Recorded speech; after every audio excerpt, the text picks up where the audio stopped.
Hi, Jana. Welcome to the show. Thank you. It's such an honor to be here. Thank you for having me, Erin.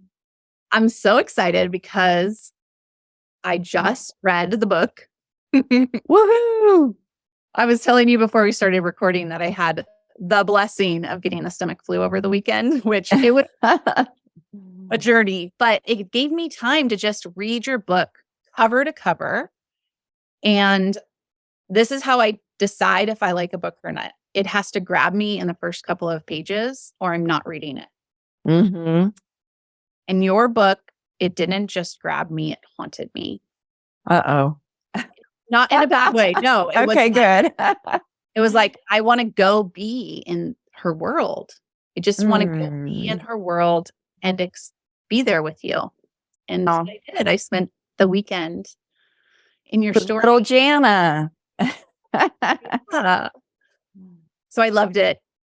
I hope everybody reads it. I wish you the best with the launch. And I want to dive in to a lot of questions that I have. Mm-hmm. If you Let's are do it. that. Yeah. So tell us just your little nutshell for someone who hasn't read the book. What is it about? What is Wise Little One about? Well, for any listener who doesn't understand what adverse childhood experiences is, there's a test that clinicians give to just ascertain like where someone is from childhood trauma. And so mine's 10 out of 10. There's only 10 questions. I answer yes to all 10. And the journey of where I'm at in the past 19 years doing the work that I've done, everything that happened to me in my childhood that I call it's like a operating system. They downloaded me, all of us get an operating system, right? And at some point in our lives, we have to look and see, hey, is my operating system out of date? Am I still working on DOS and I need to upgrade here? And we read countless books and we go to retreats maybe, and we do all these things and nothing sticks because we're not really getting to the root cause of why are we unhappy? Why does it seem like everybody else has something? So having done this work for so long, of course, healing myself and then creating a business, Emotional Healing Systems, and, supporting people to heal at a deep level. The book was 25 years in the making. It was just always in me, but it wasn't timing. You know how everything's timing. And it wasn't time, but the book, I had to go back and I've healed my childhood. It was difficult though, writing the book. A lot of feelings in deeper layers. We're always unpacking. It feels like the never-ending onion when you start on a healing journey. A lot came up in writing the book, but the book, I feel, and you can share, your experience, is an authentic representation of how we're conditioned, intergenerational trauma, how, my mom and dad, a little bit of their story. So it sets the stage, right? Like, okay, these are the people who were downloading her. And then of course, I start at the beginning in 2015 because that was the beginning of my life, really, because it was the time that I met my husband, who I'm married to now. And I go back in time, and my intent for the story is to show the reader how even when we self-loathe, even when we get these messages that we're unworthy, we're not good enough, we're lacking something, right? That there's a path, and the path is always walking back home to your own heart, that you have everything within you. You are your own beloved. And once I got that, my beloved showed up. For me, that was the missing piece in my whole life. I was kept waiting for my knight, my man. And I had to learn how to be that for myself because I didn't have good role models of relationship. I didn't have any men in my life that I respected until I met my husband. I did really love how you peppered in, I think, wisdom that you gained at a later age Mm-hmm. as you recounting the story, and made me think of friends who maybe are just starting their healing journey and how I would love to share the book with them because it can help them kind of have those aha moments that I know it's taken me years and years of therapy and personal development books to realize, oh, my parents did this because of the generational trauma. And you bring it in each story, pointing out why your Yes. mom did that or your dad did that. And I think that was so helpful. Mm-hmm. Thank And you. I was really struck with your ability to forgive Mm. and move through that with your parents. It was really beautiful. Yeah, forgiveness is a daily walk. It's a daily practice. It's, we have 50 to 70,000 thoughts running through our mind. And, one of the ways we abandon ourselves is we push ourselves harshly, we judge ourselves. And for me, that's kind of my number one mechanism. Growing up in the South, being conditioned that you have to look pretty. I'm still challenged with that. I was sharing with you before we started.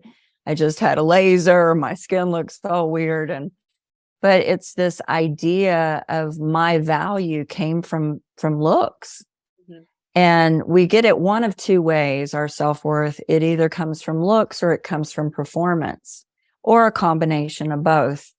And this creates the conditioning of our self-worth, right? Because we're not always going to look like the models in the magazine or, we're not always going to perform well. And can we love and accept ourselves even when we're not doing that, right? That's the real question. Right. So, And but you touch into yeah. shadow work a little bit in the book.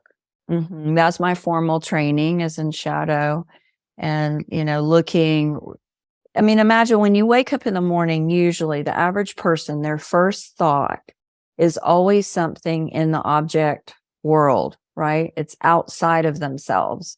We're not taught in school emotional intelligence. We're not taught how to manage our emotions, right? And so, or what, is a core emotion? What is a wounded emotion? These are things that we're not taught. And so we are unconscious. We're walking around. A lot of people are just walking around sleepwalking, really. But going back to forgiveness, you said that touched you. I feel like I know now, and I knew this because I had a spiritual awakening at 12. I start the book with that, right? The prologue. And it was so profound because I was told, those are not your parents. This is not your life. I was completely awakened. And everything changed for me after that. Of course, I went back to sleep in high school. I smoked pot. I did stupid stuff. But then by the time I got to college, it started coming back. Some more experiences I attracted. I was raped. Somebody put something in my drink my first semester of college. And then I just kept realizing I kept going back to that 12-year-old awakening where dad's beating mom. I get pulled out of my body because a child, when they're in a situation of domestic violence, they interpret it that they could die. The two people who brought me into the world are tearing one another apart. I could die too. And my parents were pretty vicious. My mom ended up shooting my dad. They were a Jerry Springer show. And so it was crazy. But being pulled out of my body and told those are not your parents, that is not your life. This is. And it was such an expansive awakening that my mind, you know how they say a mind's like a parachute, it only works when it's open, or a mind once open can never return to its original state. So I was definitely changed after that moment, and it set me on a course. So at a very young age, let's go back. This is like 1983, 84. I'm voraciously looking for the teachers, the books, I'm hungry for it. I realize looking at the girls that I was rooming with in college, and they seemed normal to me. I wanted to be normal. I didn't want them to know anything, that I was white trash from Central Florida and So I just started to do the persona. This is what I'm going to be. I'll create myself. But underneath it, I was never happy and I was always searching. Yeah, I agree with you completely about that perspective. I have that perspective too, that kind of idea that I chose my parents because of Yes.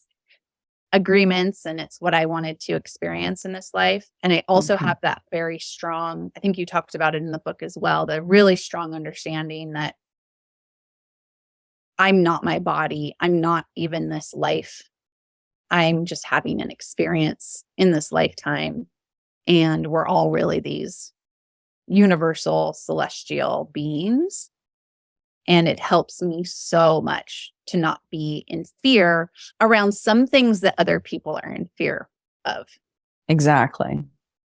Yet I can still get stuck in some of the, I don't know, survival aspects of being alive. Or it's just interesting to see where that mindset really helps me in life, but I haven't quite figured out the mindset for some of the other things and how it really is all that perspective. If you can have the mindset that gives you freedom, then you transcend a lot of the suffering here. Exactly. So if you know the truth of reality, which is, Einstein said it best, everything's energy. This is not philosophy. This is physics. So if everything's energy, one time I was with Deepak and he was talking about Deepak Chopra. He was one of my teachers who I worked at the Chopra Center, taught meditation, learned from him. He's been my teacher the longest, over 35 years. When I first started listening to him, I had no idea what he was talking about in quantum mechanics and quantum physics, but my soul knew. So I was, like getting excited because it was infinite possibilities.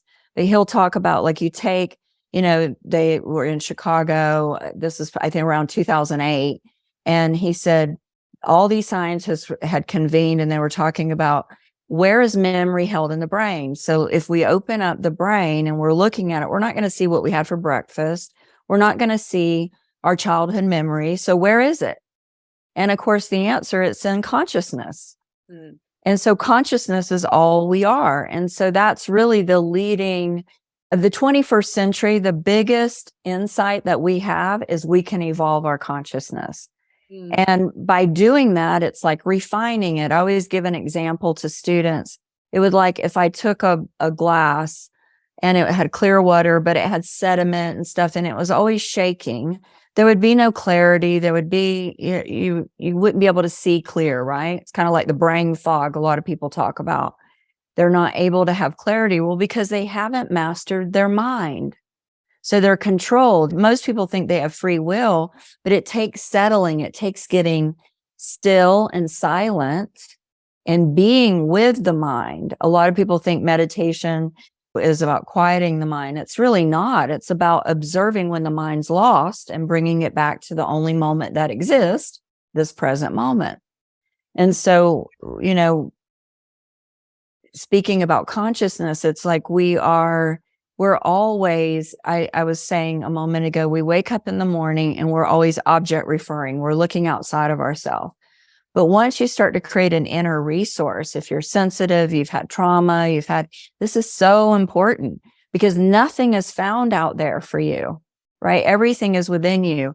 It's like your mind is this reel at the movie theater. You look up and you see a projector. And on the projector, it's shooting through the lens on the screen. Well, this screen is our movie called life. And what are we doing? We're the leading ladies of it. If we were sitting in a movie theater, what kind of advice would we be giving ourselves? Right? I always think of that. And then what in that reel from the past needs to be spliced, needs to be edited. And the only way we can heal the past, in my opinion, is through extracting the lessons and the gifts. So when I began at a very young age, after reading Many Lives, Many Masters by my teacher, Dr. Brian Weiss, I trained with him as well as a regressionist. I don't know. Nobody knows if nobody knows what happens after we die. It's all a mystery. I would rather follow someone. I always say, follow someone who lives in the mystery, not in the knowing. Because we don't know. But as soon as I adopted this perspective, my lens. I went into my past, right, of fundamental Christianity, of, oh, that's of the devil and all of that, and spliced all that, edited it, still call myself a Christian, have a very deep relationship with Christ, with that consciousness that Christ embodied. I began to view, what if my parents and I had a contract similar to you? And you know this from my story. We share this in common. My mother's mental illness, she would go in and have electroconvulsive therapy. She would get downloaded and be operating in a higher state of consciousness. Come home, I'm a little sponge, pour it all into me. I mean, she was reading Raymond Moody and near-death experiences, of course, the Bible too, but she was really into more what would have been called occult or esoteric teachings.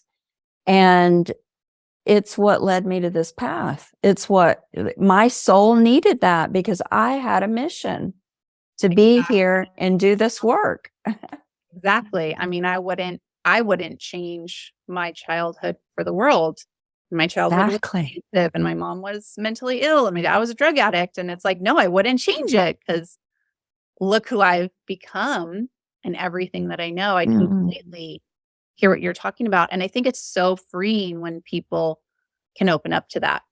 And I can see the suffering too when people can't, when people are like, but no, this happened to me, or this is an atrocity, this is horrible. And I get it. It's not about not having compassion for the bad things that happen in life.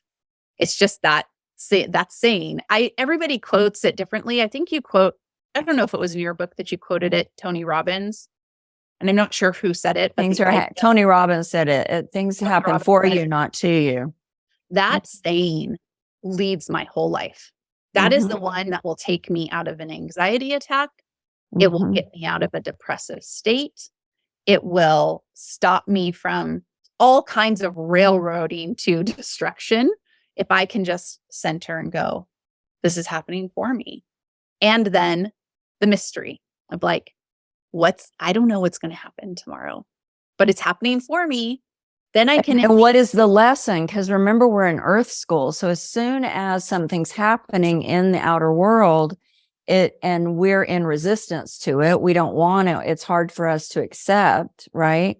Then we want to ask that question. This is happening for me. What is the lesson? My soul's ready to upgrade. I'm ready to go to my next level. I'm prepared, right? Like, and that's how I viewed myself. My healing really came from, wow, man, I must be a badass soul. I chose some crazy circumstances to come into. And then I began to feel empowered, right? That sense of empowerment. Like, if I can make it through that, and I chose those parents, there must be some unique recipe. Debbie Ford, my teacher, the New York Times bestselling author, she's passed away now. She wrote Dark Side of the Light Chaser, Secret of the Shadows. She wrote about 5 or 6 books. One of the things that she would always say in around shadow and around talking about things are happening for us and not to us is eventually you have to arrive at a place, right, in your life where you're not going to put ice cream on your shit anymore. She goes, eventually the ice cream melts and you got to deal with the shit. So why don't you just deal with whatever it is? So when we're dealing with, the stuff that with our childhood, the intergenerational trauma, I had precognitive trauma, because you read the book, in the womb. Now, I don't know what happened to me in the womb. I know that I wrapped the cord and I was breech, right? But I don't know. That's very poetic, the way I wrote it in the book, because of course I don't know that. But we do know now that, of course, if a mother's taking drugs, we know it affects the baby. So why wouldn't it affect the baby if the mother's clinically depressed or being beaten? Of course. And so I say it with kind of some passion, because I've had a few book reviewers go, oh, she writes, like, okay, like she would know that. Of course I don't know that. What exactly happened, how I rocked myself or flipped myself, or even if I did do it, That came through hypnotherapy. Yeah. Well, if it came through hypnotherapy, I believe it to be true. I've had memories of being in the womb and being a young baby. So Yeah. 100%. Yeah. The brain processes 400 billion bytes of information. We're only aware of 2,000. Wow. Yeah. So there's so much out of the known universe. Science tells us 96% is dark matter and dark energy. We haven't even pierced into it.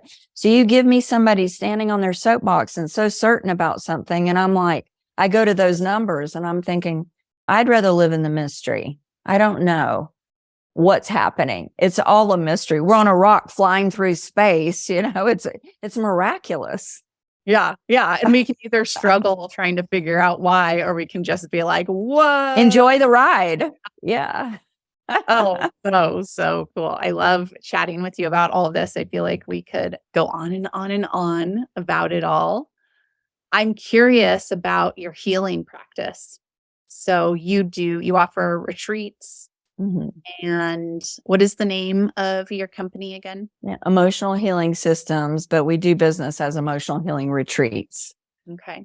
So we offer group, we offer private, semi-private for men. That's what I just wrapped was 3 men, a small group with 3 men. And we have a group retreat coming up in September.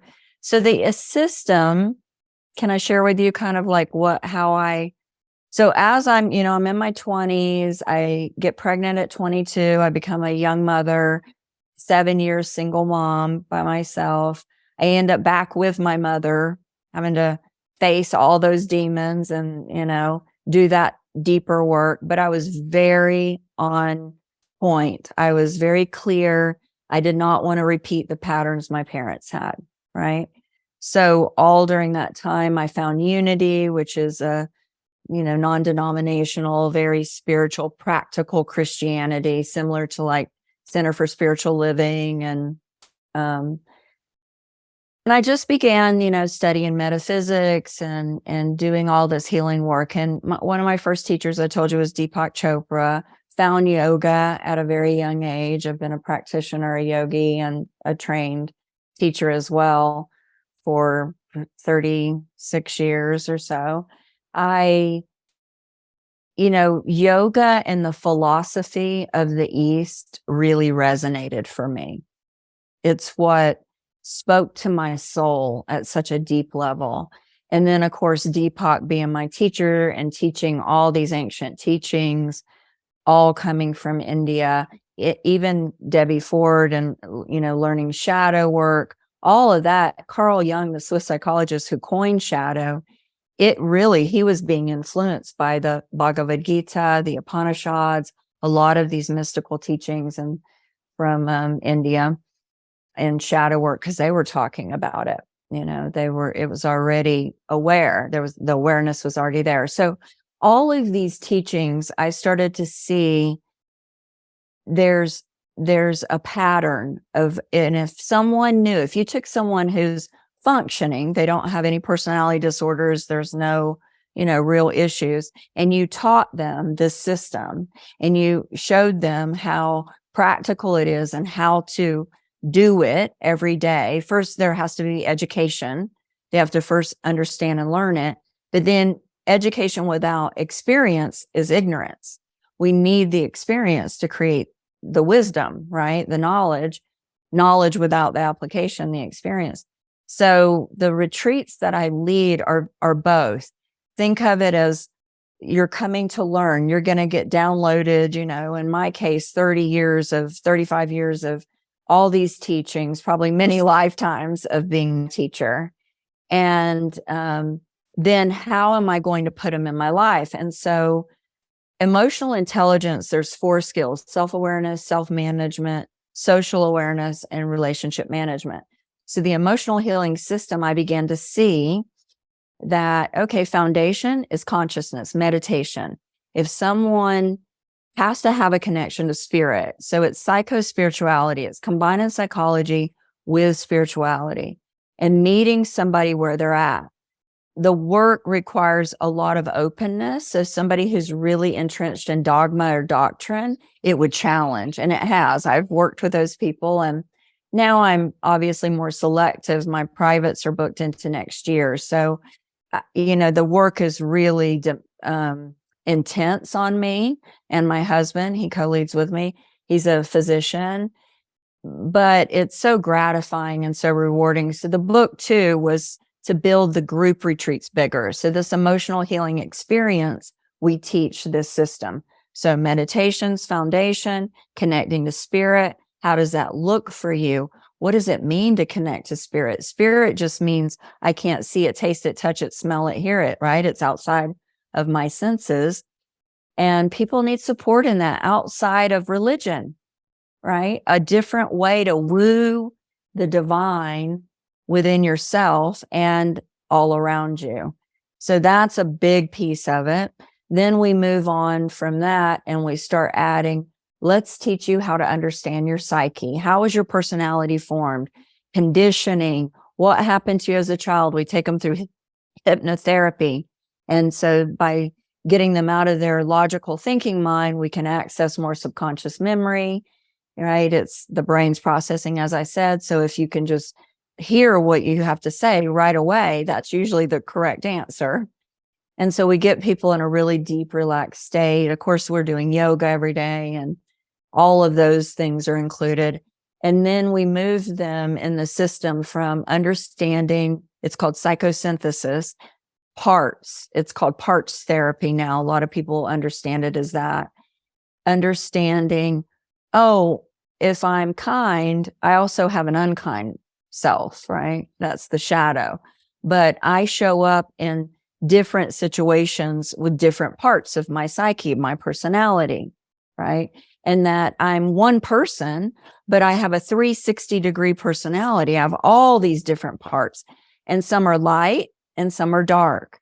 But Jung said it best, the gold is in the dark. I'd rather be whole than good. And of course, religion is telling us you got to be over here, but then those people end up becoming hypocrites because no one can live over there, right? And who wants to live there? One time I heard Deepak say, somebody was asking about heaven and hell, and he goes, well, you can upgrade the illusion. And they said, illusion? What do you mean? Which is the illusion? Or he goes, it was Colbert. He was being interviewed. He said, which one costs more? And he said, hell, it's more interesting. Because in the absence of divine discontent, there's no creative impulse. So our shadows are the parts of us that propel us. I mean, how do we know it's daylight right now? Because we've experienced nighttime. Right. People will say, well, the sun's out. I'm like, yeah, but if it never went away, you wouldn't probably have a word for it. No. And we would hate it. We'd be so bored. So bored, right? There's no contrast. So when things are happening, if we can reframe it from this is happening for me, that's a good reframe. But also, like, how would we ever know the experience that we're pushing towards, striving towards, if we didn't have the contrast experience? Right? So I always, you mentioned Jerry and Esther Hicks earlier. Esther, when she's channeling Abraham and the Abraham teachings, one of the ways we gain clarity is looking at contrast, what I don't want. Because people are very clear. You'll ask sometimes, people will be like, I don't know what I want. I always say, oh, that's BS. You do know what you want because you know what you don't want. Mm-hmm. So we include a lot of, Lance, my husband, as a physician, he teaches a lot about neuroplasticity and epigenetics. So the retreats are very deep dive. I mean, it's like, oh gosh, I'm learning all of this, how my brain processes, and then a lot of transformational processes like mirror work that are confrontational. You're sitting in front of people saying the worst thing about yourself. In my first shadow process, it was, I'm white trash. You're white trash. I'm white trash. I'm crying, But people don't realize exposure therapy, the more you say it, it loses its trigger. It loses its, and then it's healing. And you also get to see face to face how ugly we talk to ourselves. So I began talking earlier about we wake up in the morning looking outside. What would happen if we created an inner resource where immediately upon waking, we were checking in with our wise little one? Good morning, sweetheart. How are you? What would you like to do? Well, breakfast would you like to eat? What dress would you like to wear? What color? Like a really intimate. I did an article recently, and all my friends, or a lot of people who made comments on it, loved it because I put intimacy into me, I see. I heard Wayne Dyer say that once, and I loved it. Like intimacy. You can only be intimate with another to the degree that you're intimate with self. Right. And I love how sorry to take it off for a second, but I want to highlight a part of the book where you and your husband were moving into your first house together. Yes. And you highlighted the experience of him not honoring his inner child's wants and desires, and how you repaired that and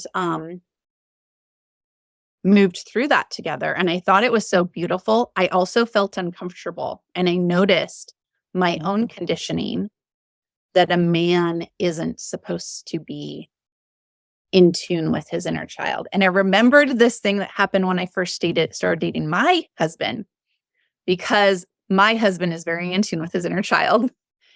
And I have traditionally been more of a like, suck it up, put your big girl panties on. Mm-hmm. My favorite saying, you might like this from being from the South, but it was like, cowgirl up or stay in the truck.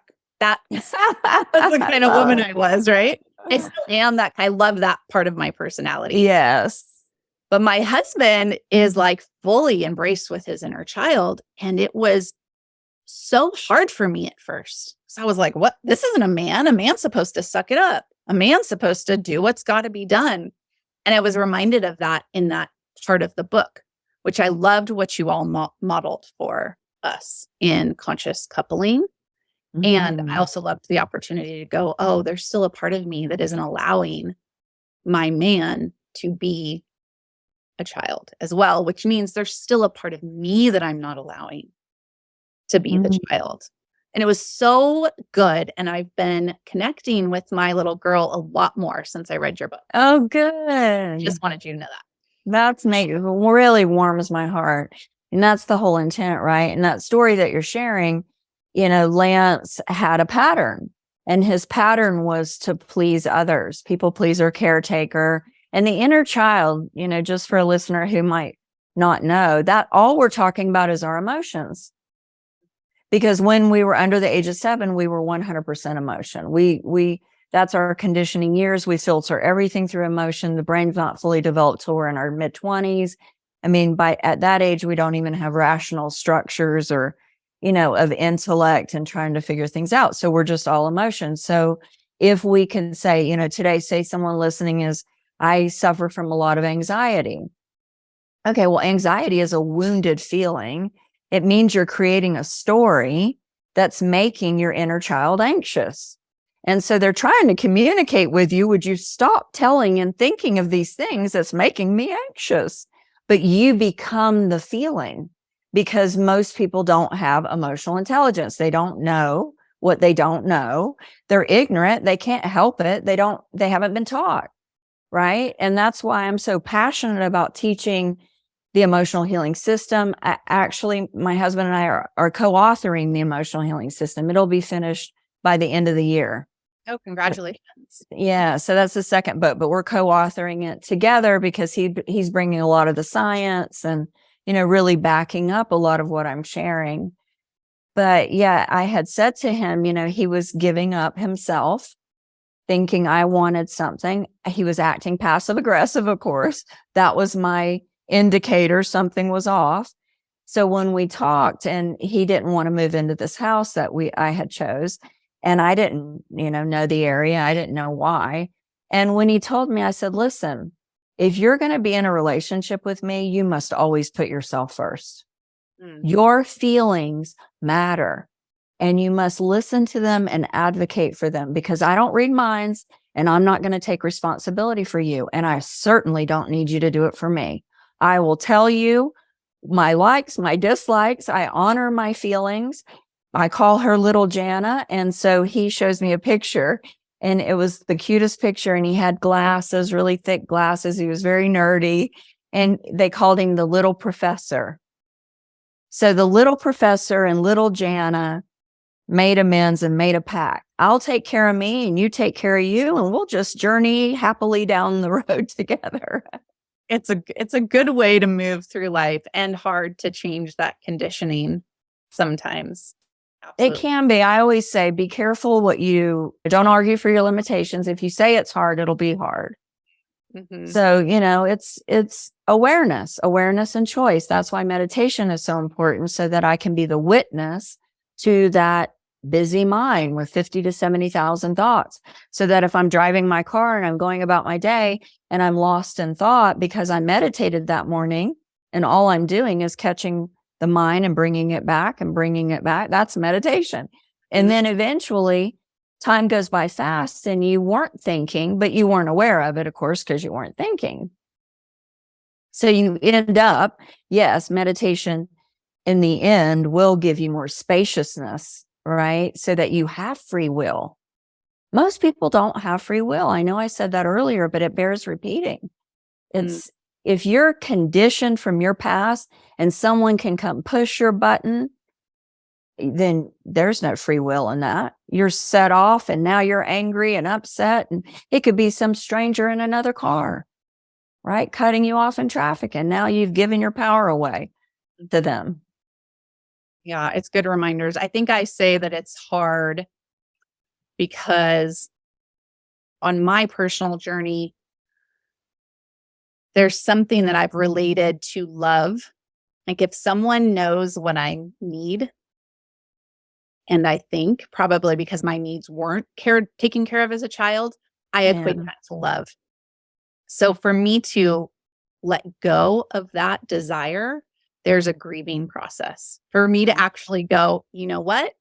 I'm the one who's going to care for my needs, and I'm the one who's going to love me. Then I have to face the fact that I didn't have someone caring for me and loving for me when I was a child. And there's just a lot of grief there. There is a lot of grief there. For sure. Yeah. It reminds me of, are you familiar with A Course in Miracles? Mm.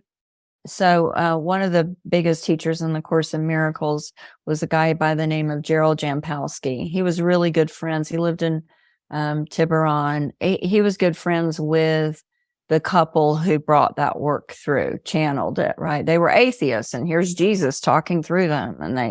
Anyway, and of course, Marianne Williamson with Return to Love really popularized the course.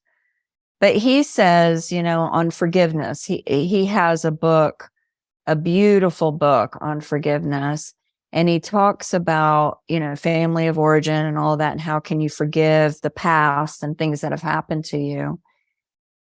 One thing I'll say, Archbishop Desmond Tutu would always say, forgive, never forget, or you're destined to repeat it. And what are we taught? Forgive and forget.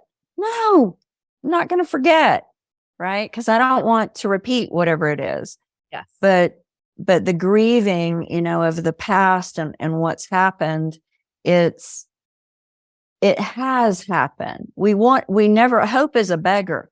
We hope, wish, believe it should have been different, and then we're a victim of it, right? But as soon as we accept that it has happened, now, what was the lesson? Now we're empowered. And it's actually one of the ways we correct in the law of karma. We correct karma is we either suffer it, which is what most people do. Woe is me, victim mentality.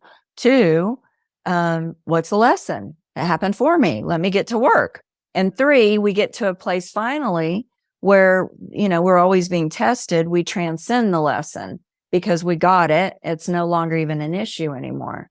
So those are the 3 paths of correcting karma. And, it is difficult. You look at, the past and terrible things are happening right now as you and I are having this conversation on this planet. And it's a mystery, maybe we're all at different soul ages. We're all, there's infant souls that are in areas. I don't know if you ever had this thought, but when I was young, I would think thoughts like, why was at least, I wasn't born in some place in Africa where I'm watching these shows on TV and they're eating dirt. Mm-hmm. Yeah. Right? Well, that's an infant soul. They deal with survival. Baby souls have stranger danger. They need to be told what to believe. And so baby souls tend to be very fundamentalist religion, whatever religion it is. It's my way or the highway, because they're seeking to make others like themselves. Then the soul keeps growing and it gets to young soul. It becomes very materialistic, all about money and things. And, you're somebody that I need to get something from. Then the mature soul is all about relationship. And then we arrive to old souls, and old souls are visionaries. They're here to make a difference in the world. You and I are an old soul. Because of our childhood, it's very clear, your podcast, your work, everything you're doing, you realize I am here. My soul showed up and I'm here to leave this world better than I found it. Oh, yes. And for people like us, I don't know if you feel the same way. And this is one of the questions I wanted to ask you, and maybe it'll be one of our final questions. But I feel like for old souls, people like us, our purpose is one of the most important quests that we can engage in life. And I'm curious, what is your purpose? What do you feel like your mission is on this planet? If you could sum it up. Well, I'm living it. You're living. This is my purpose. This is my dharma. Everything I'm doing, my work, it was like, Martin Luther King, there was a song called Up on the Mountain, and it's like, some days I feel like I can't go on. I'm so tired. And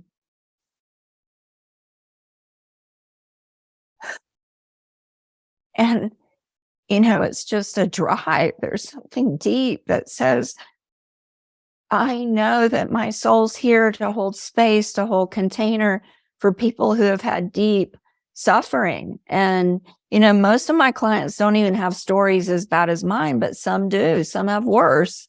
And I do the work so I can meet them, right? I can hold that space. I can cry with them. I can rage with them. I can guide them to the depths and the darkest places they're afraid to go, because I've been there. That's my purpose. Beautiful. Oh, Jana, it's been such a pleasure to talk to you, and really excited for the launch of your book. When does it officially come out? July 12th. Yeah, my grandson's birthday. He's going to turn 7. Oh, so sweet. And I assume, where do you want people to go purchase it? Is there a place that Amazon's the best place. If people will support it and go to Amazon and just click or type in Jana Wilson or Wise Little One, the algorithms love it when you type it in. So type it in. Yeah. So it'll be on all. I'm in the studio soon. I'm going to be recording the book for Audible. Oh, nice. Great. So I definitely wanted to do it myself and, put my inflections and my Southern, add a little bit of that and just, And we have an online course coming out. We're really excited about. My husband and I just wrapped. We had a professional film crew come in, and we filmed an entire retreat for someone who can't attend, either financial reasons or whatever. And we're going to be launching that in about a week. That'll be completely, and you have it for life. So we're excited about that. Of course, we have the group retreat coming up, but the book launch is a big deal. And I just thank you so much for having me on and sharing and reading my story. You're welcome. I will put all the links in the show notes for everybody so you can grab the book, check out Jana's website, go to our retreat if you can, take the online course, connect with her on Instagram and all the social places. And it's my honor to support you and bring your story and your mission to the world. So thank you. Thank you so much.